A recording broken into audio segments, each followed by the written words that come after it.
Khulum ka jotono hai the TKT blog so nor ba ang tini ani viewers so as a request khai ka ba so nor ba ang tini da bisunan gan ka share samrai taisha made malai no malaya so khanai ne de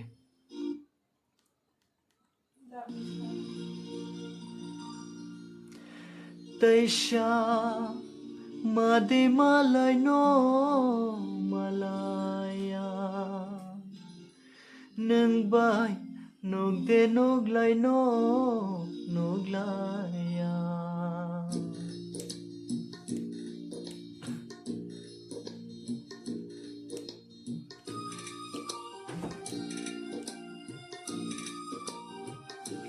taisha made malai no malaya nang bai nog de nog lai no nog laya taisha made malai no malaya nang bai nog de nog lai no nog laya man kheneng ano kisha moi to khulai di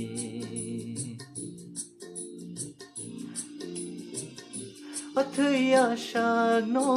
angle khao no no to nana taisha made malai no malaya nang bai nog de nog lai no nog laya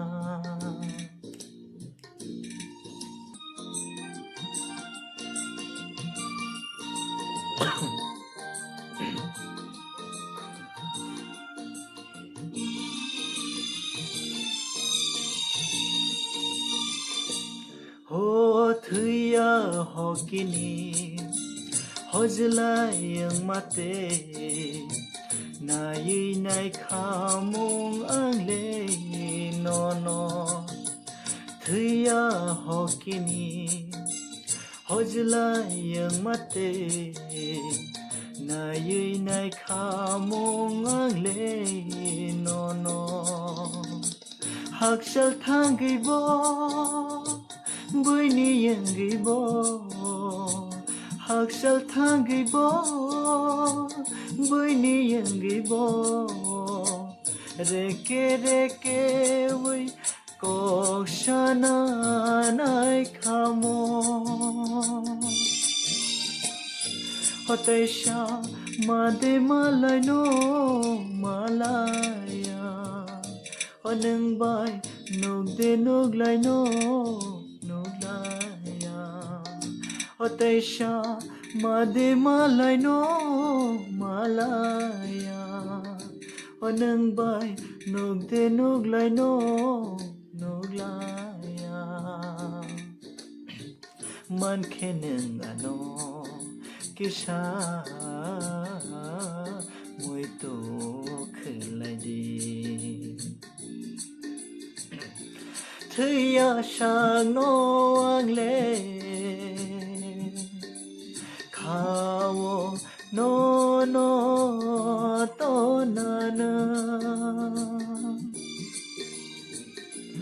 taisha made malai no malaya nang bai nog de nog lai no nog laya taisha made malai no malaya nang bai nog de nog lai no